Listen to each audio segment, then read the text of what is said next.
takes on a whole new level when cooked in this glorious tagine. On one of my travels to Morocco, I managed to get my hand on one.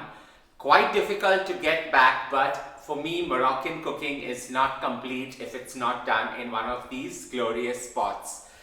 The great cover on top, that's the conical cover, allows the steam to get entrapped within, elevating the dish to a whole new level. Let's get to creating my version of a Moroccan mutton tagine with great flavors coming together. Let's get to creating it.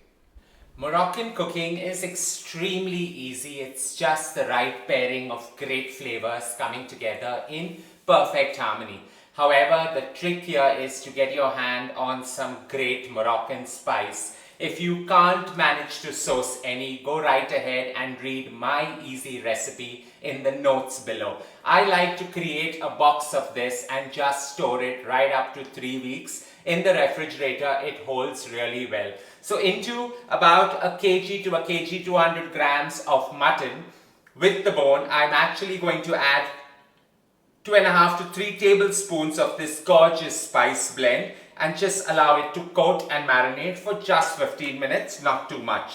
So allow everything to coat with each other and set it aside for 15 minutes. Sharp flavors come together in quite the perfect harmony, but I want to elevate this to the next level. So into that, I'm going to add a gram full of saffron.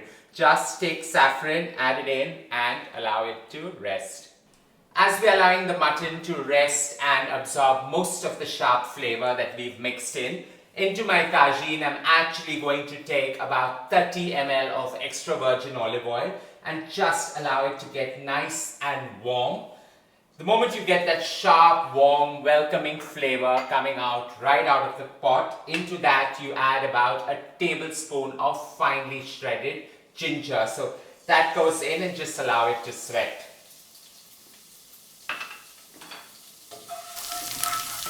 While you want the ginger to be the primary flavor, you want to elevate this with garlic. So 8 cloves of garlic, finely minced, go in as well.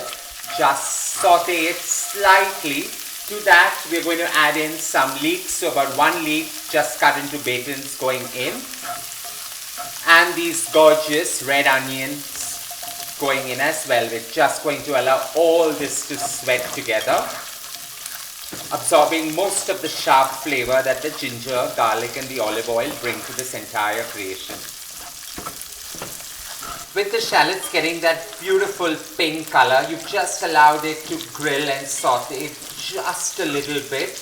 Into this, I'm going to add about a teaspoonful of cumin. Although my Moroccan Spice Blend has cumin, I just wanted to star in the overall creation. And about half a teaspoon of cinnamon powder going in. Saute this, and it's time now to get the mutton which was marinating and sitting on the side to go right into this mix. To add the mutton pieces which were marinated right into this and allow it to sear on the highest possible flame. Ensure you coat all the remaining spice blend that has settled down at the bottom and just allow it to sear well now.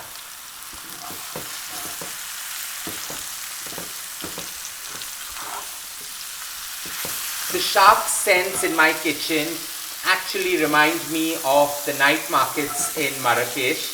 Street food coming alive with the strong essence of Morocco right in.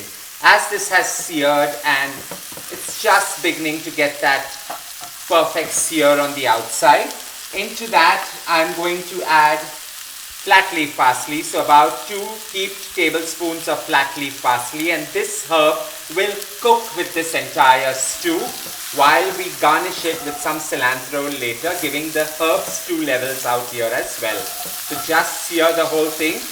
Can be quite a messy affair, but don't forget to wipe down every now and then.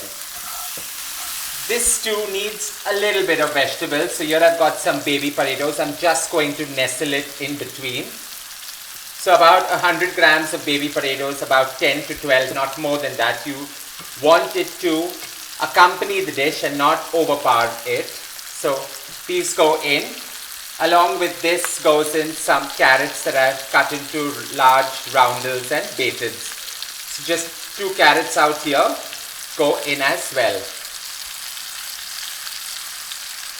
Allow everything to mix together. I'm not going to season out here because my Moroccan Spice Blend already has some celery salt in it. However, you can add some normal sea salt out here and create the same gorgeous result. If you have some dehydrated lime, use that, or just take 1 lemon, cut it into wedges and put them in rind, pit, juice and all. Allow everything to mix together. Now it's time to add in about 2 cups of mutton stock. Enjoy the sizzle that comes about, and it's time to simmer. At this time, it's preferable to just give it a slight taste so that you experience warm, welcoming flavors. Now, technically, you have to cover this and put it into a preheated oven at 160 degrees Celsius for a good 1 hour, or just lower the flame and allow it to cook for 45 minutes on the slowest possible simmer. Simmering to perfection for a good 45 minutes. Moment of truth. The warm flavors are so engulfing, and this stew is ready to be enjoyed either with my couscous that I had created a while back on this channel, or just go right ahead and pair it with some saffron scented pilaf. Here's when I add an overdose of finely chopped cilantro, which contrasts to the parsley that we added later. Just give it a good mix so that everything comes together and merges with each other. More importantly out here, giving it that extra burst of freshness. We're going to garnish it with some more sprigs of finely chopped cilantro on top, and not forgetting these gorgeous lemon wedges just to elevate this star stunner. I hope you enjoyed creating this gorgeous creation with me. The warm, inviting scents right off a night market in Marrakesh welcoming into my kitchen. Don't forget to share loads of love by hitting on the like button, and as I always say, don't forget to subscribe.